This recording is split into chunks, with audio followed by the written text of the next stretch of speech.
दोस्तों नमस्कार। आज विविध भारती के स्टूडियो में एक ऐसी कलाकार आई हैं जो नाट्यकर्मी हैं, लेखिका हैं, हिंदी और मैथिली की व्यंग्य लेखिका हैं, कवित्री हैं, जो लाडली मीडिया सम्मान और नेमीचंद जैन नाट्य लेखन सम्मान से सम्मानित हैं।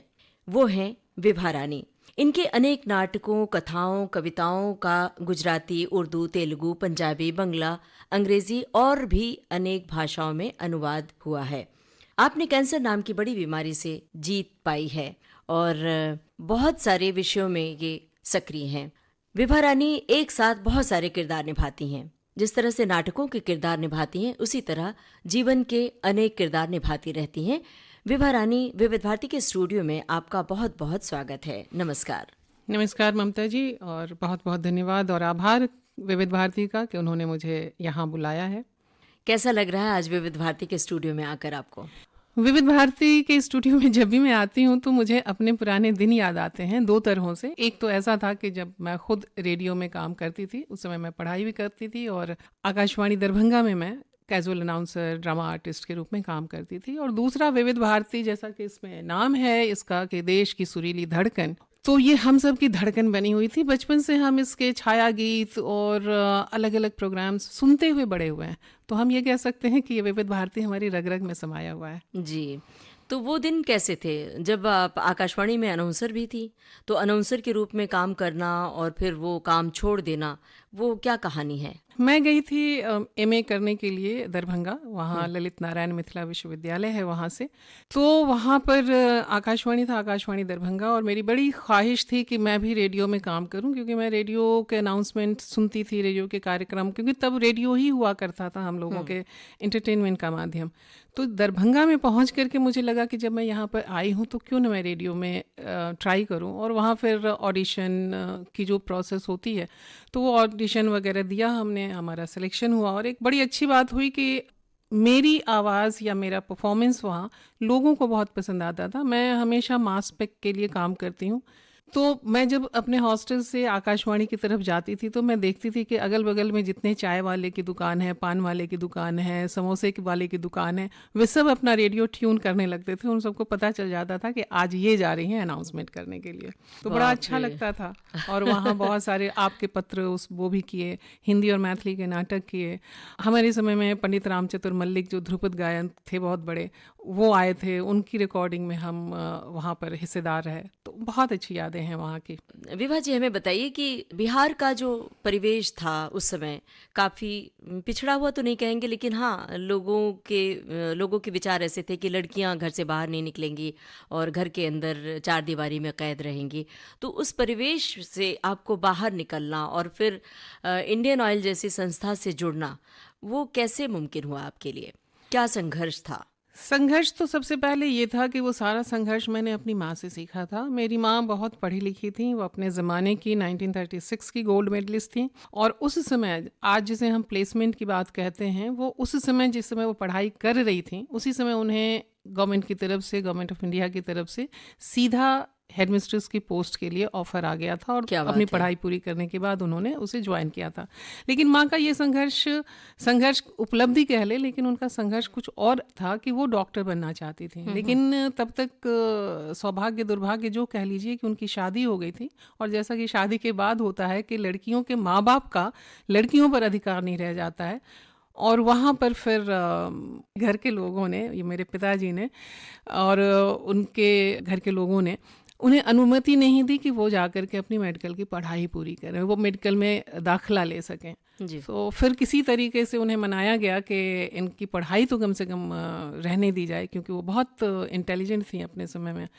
तो खैर उनकी पढ़ाई किसी तरीके से जारी रखी गई। तो उनका वो संघर्ष था, मैं उस संघर्ष से को देखा था मैंने, तो इसलिए मैंने 2-3 चीज़ें की थी कि जो माँ ने किया है कुछ चीज़ें मैं करूँगी और कुछ चीज़ें नहीं करूँगी। जैसे माँ ने ये जिद छोड़ दी कि मैं अब जो परिस्थिति है, जो हालात हैं, तो मैं मेडिकल में नहीं जाऊँगी।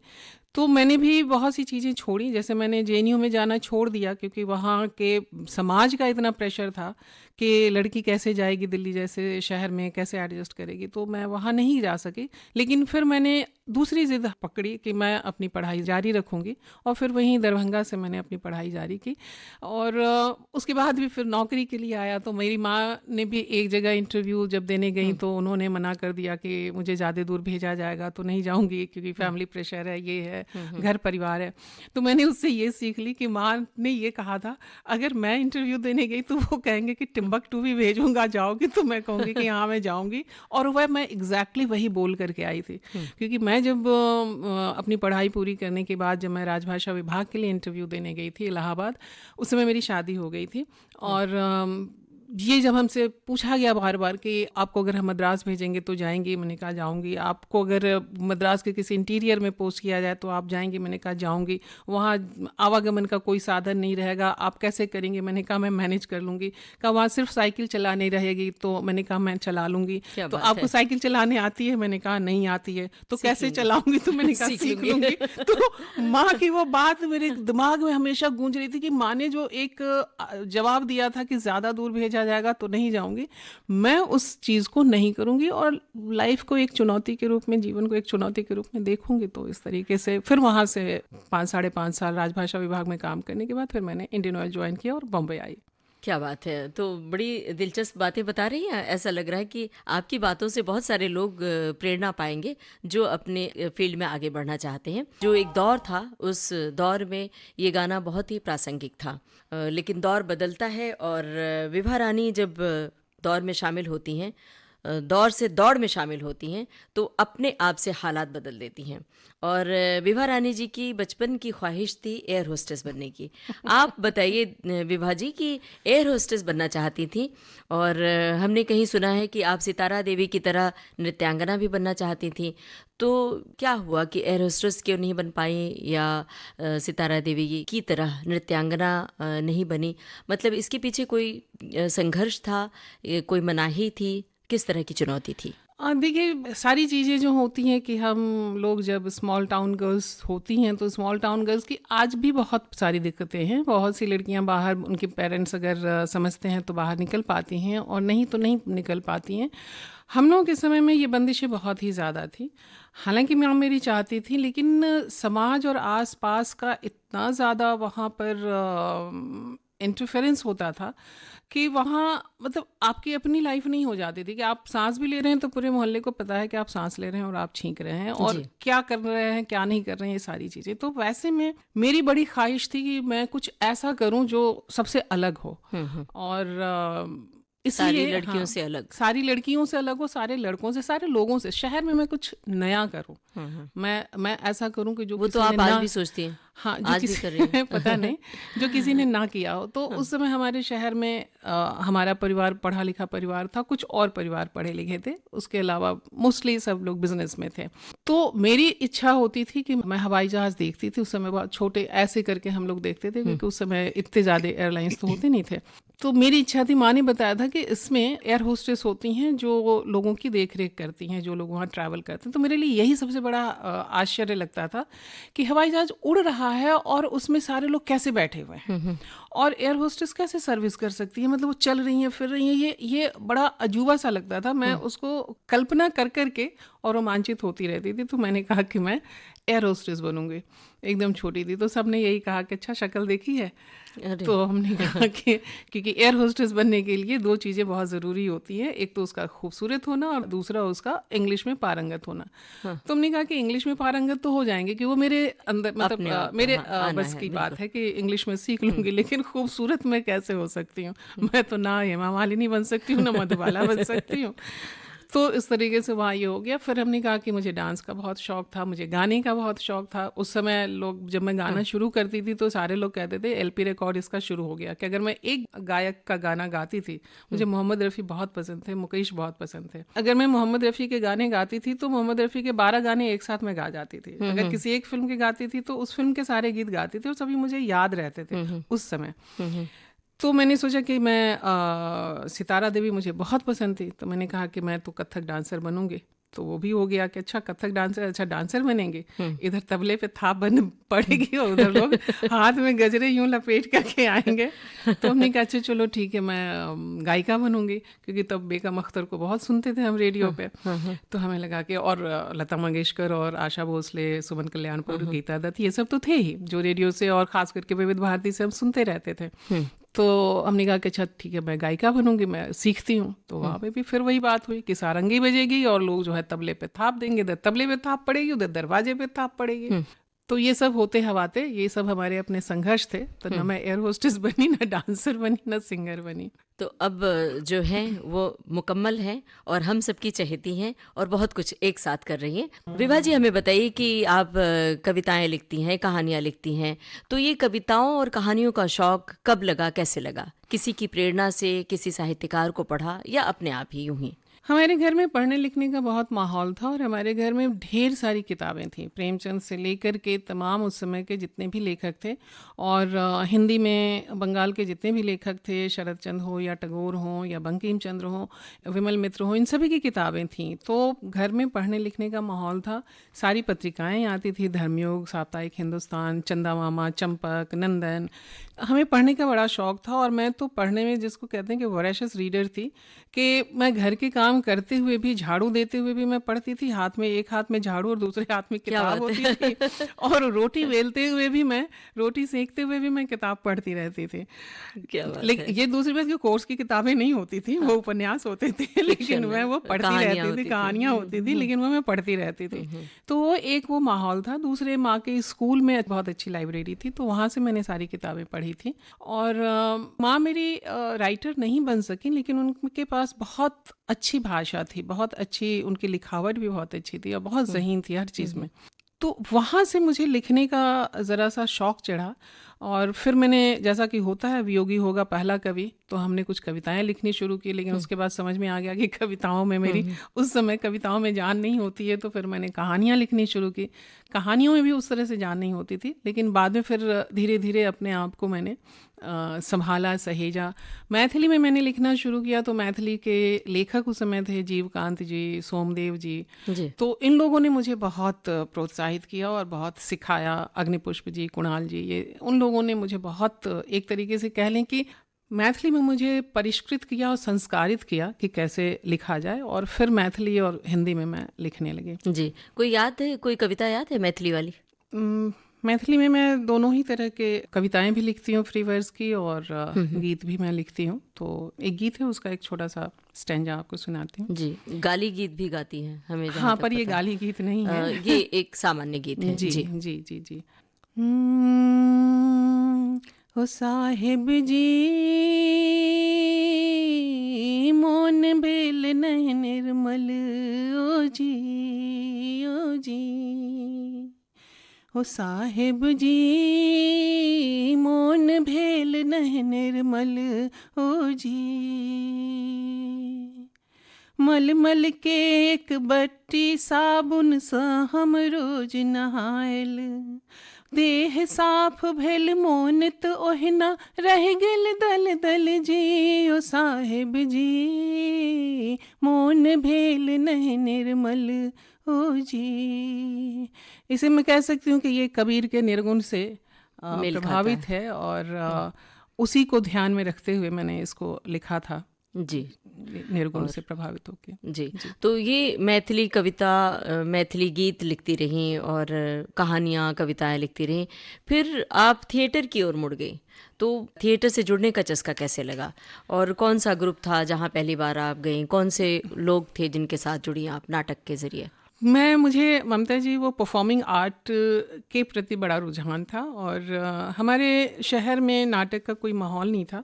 सिर्फ दुर्गा पूजा के समय में 3 दिन, सप्तमी, अष्टमी और नवमी, ये 3 दिन मोहल्ले के लड़के नाटक खेलते थे, जहाँ दुर्गा की प्रतिमा स्थापित होती थी। रात भर वो नाटक खेला जाता था, लेकिन उन नाटकों में ये होता था कि लड़कियों वाले कैरेक्टर भी लड़के ही निभाते थे। लड़कियों का या महिलाओं का नाटक जाकर के देखना भी अलाउड नहीं था, तो हम लोग किसी की छत पे जाकर के वो नाटक देखते थे। तो ये कह सकते हैं कि नाटक का कीड़ा वहीं से लगा। लेकिन उसके पहले वो मुझे याद है कि महात्मा गांधी जन्मशती मनाई जा रही थी और मैं उस समय बहुत छोटी थी और माँ मेरी वहाँ एडमिनिस्ट्रेस थी, तो उनके ज़िम्मे सारा काम था और माँ मुझे कोई भी किसी भी तरह का कोई काम, कोई सांस्कृतिक आयोजन में सहभागिता नहीं देती थी। तो एक बार मैंने जिद कर ली कि मुझे भी कुछ चाहिए। तो उन्होंने एक नाटक हो रहा था, उसमें मुझे उन्होंने एक लाइन का एक रोल दे दिया एक सिपाही का, कि जो जाकर के कहता है कि सिपाहियों से कह दो कि वो चले जाएं। और मैं जब स्टेज पर गई तो मैं पूरी नर्वस हो गई, पूरी तरह से भूल गई और सामने पूरी भीड़ थी जो देख रही थी, क्योंकि वो मेरी माँ को सब लोग वहाँ बड़ी दीदी कहते थे हेडमिस्ट्रेस होने के नाते।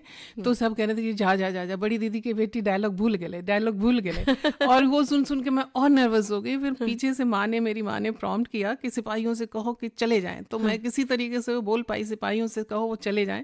वो बोल के मैं आई और नीचे आई और धड़ाक से माँ का भी एक तमाचा पड़ा कि इसीलिए कहा था कि कुछ नहीं देंगे, कुछ नहीं है, और जबरदस्ती करके नाम हंसा दिया। और ये लेकिन नाटक के प्रति मेरी रुचि थी और कह सकती हूँ कि वो उस दिन का एक लाइन का भूलना और माँ का वो एक थप्पड़ मुझे मेरे सोलो के लिए एक रास्ता खोल गया कि आज मैं 70 मिनट 80 मिनट के सोलो एकल नाटक में करती हूँ।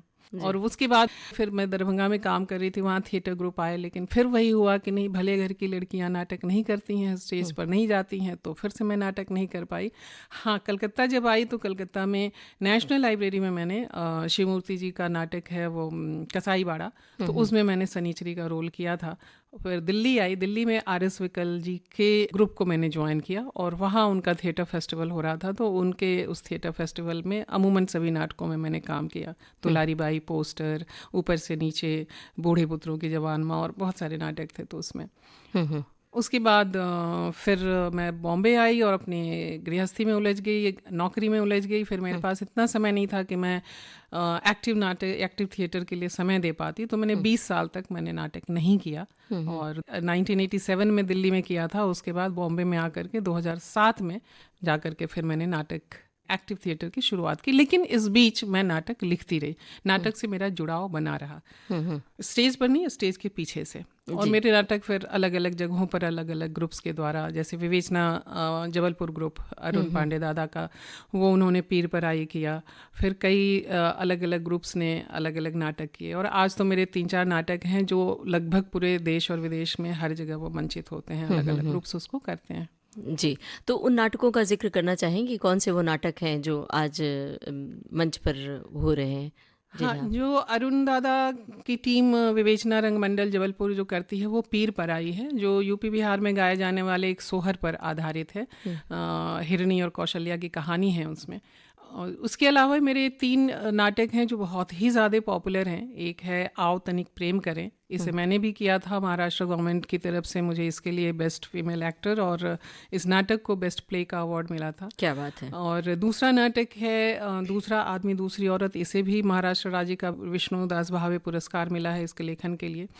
तीसरा नाटक जो अभी चल रहा है वो नया नाटक है, इसी साल आया है, मटन मसाला चिकन चिली, इसके भी अलग अलग शोज हो रहे हैं। तो ये तीनों नाटक बहुत ही पॉपुलर हैं। बहुत पॉपुलर होने का कारण शायद मैं ये समझती हूँ कि ये सभी नाटक सिर्फ 2 पात्रों के हैं। और नाटकों के साथ जो सबसे बड़ी प्रैक्टिकल प्रॉब्लम होती है लोगों के पास बजट की, और बजट उनके पास होता नहीं है, तो वो कम पात्रों का नाटक वो चाहते हैं।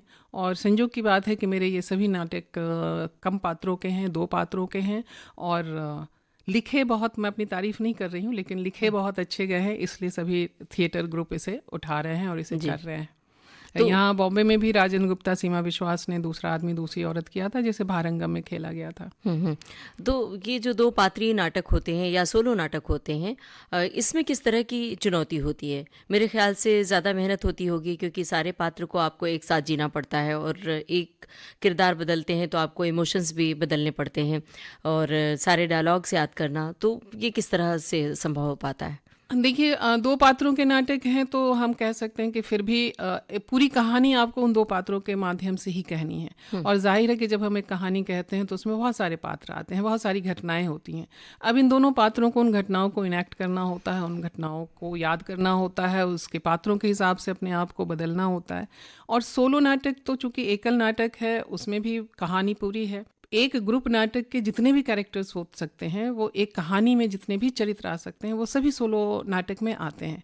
और सोलो एक्टर की वो ड्यूटी होती है कि वो ये बताने की कोशिश करे कि अगर वह कैरेक्टर एक को पोर्टे कर रहा है तो दर्शकों को वो दिखे कि वो रामदीन है, और उसी समय अगर उसको लगता है कि वहाँ पर सेठ नानक चंद है तो उसको दिखे कि हाँ सेठ नानक चंद भी है, और वहीं पर अगर कोई एक अंधी भिखारिन है जो बोल रही है तो उसको लगे कि हाँ अंधी भिखारिन है।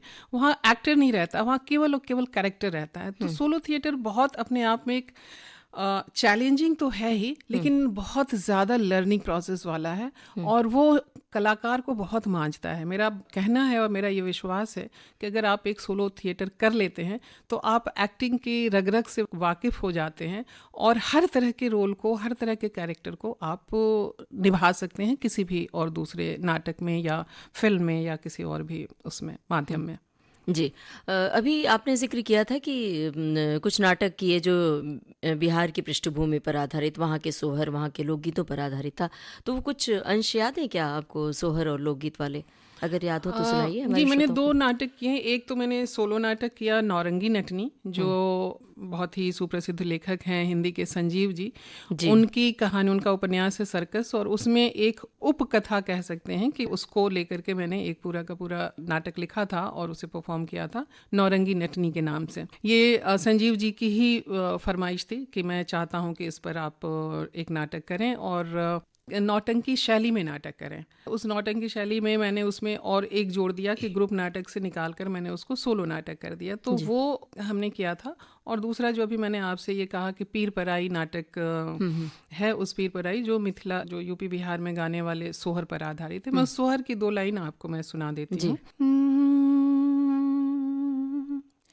छापक पेड़ छेहुलिया पतवन धन बन हो रामा ताहि तर ठाड़ हिरनिया के मन अति अनमान हो रामा तहि तर ठार हिरनिया के मन अति अनमान हो।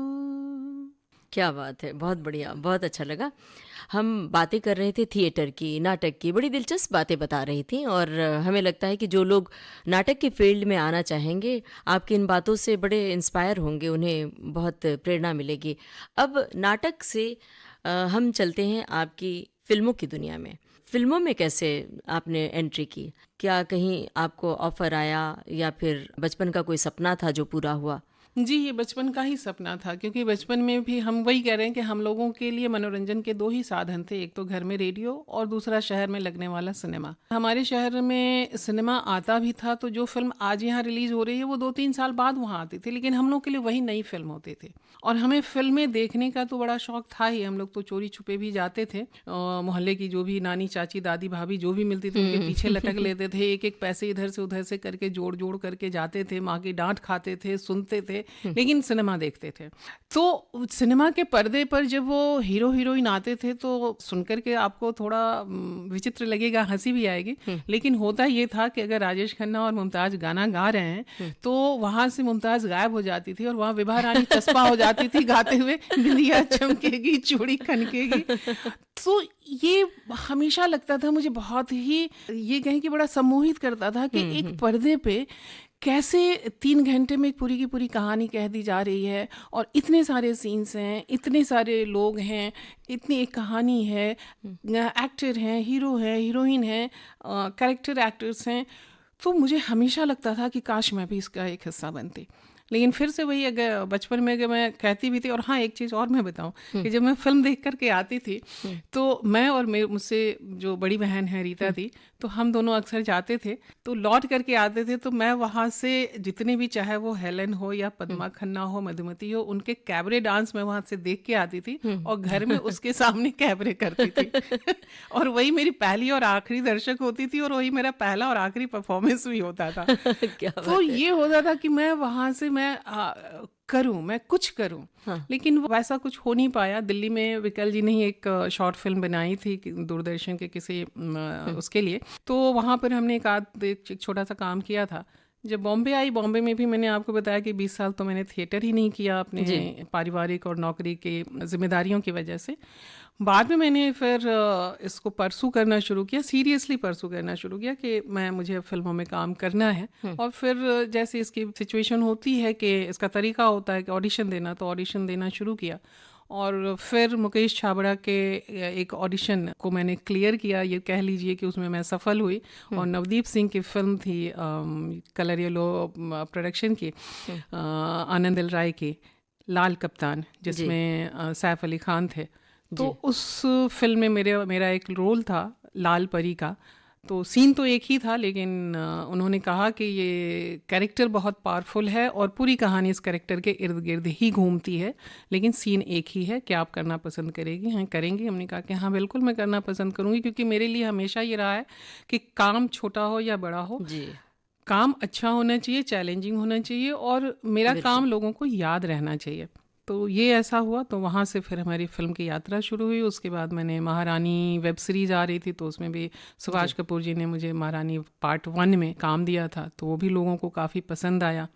उसके बाद से फिर ये सिलसिला शुरू हो गया है कि जहाँ मैं फिल्में, वेब सीरीज़ और टीवी सीरियल्स ये सब कर रही हूँ। जी, ये टिकुली क्या है?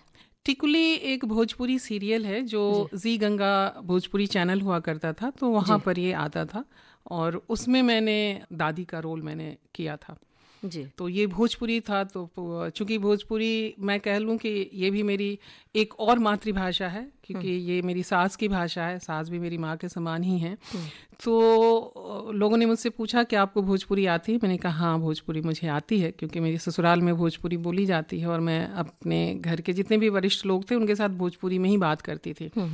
तो इसलिए फिर मैंने वहाँ भी ऑडिशन दिया, और वो ऑडिशन क्लियर किया। उसके बाद उस सीरियल को मैंने किया जी, टिकुली। तो भोजपुरी की बात करें, भोजपुरी का कोई लोकगीत याद आता है? सुनाएंगे? हमार बलमो,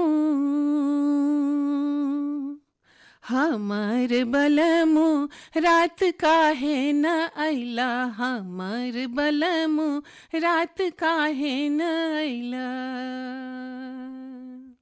सोने के थारी में जेवना परोसल, सोने के थारी में जेवना परोसल, हमार बलमो, हाँ हमार बलमो, रात काहे न जेवला, हमार बलमो, रात काहे न जेवला। अब बलम का जवाब है कि धोतिया धूमिल रहे, कुर्ता मलिन रहे, धोतिया धूमिल रहे, कुर्ता मलिन रहे, तो हर किरिए, तो हर किरिए हम लाजे नाइनी, तो हर किरिए हम लाजे नाइनी, हमार बलमु रात काहे नाइला।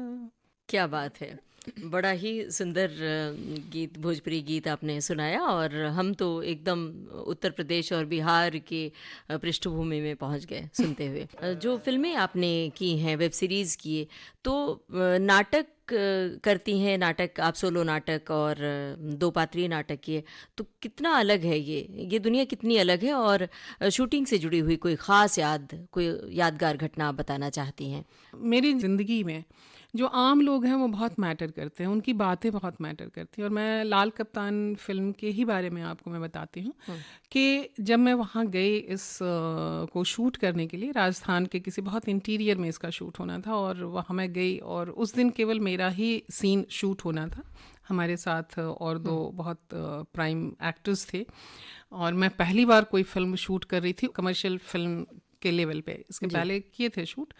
तो वहाँ पर उन्होंने, नवदीप सिंह जी ने मुझे कहा कि Vibha ji, you are free to do your own, कि कि आपको कुछ बताने की ज़रूरत नहीं है, आपको जो करना है, जैसे करना है आप कीजिए, और मुझे पूरा यकीन है कि आप जो करेंगे वो बहुत अच्छा करेंगे।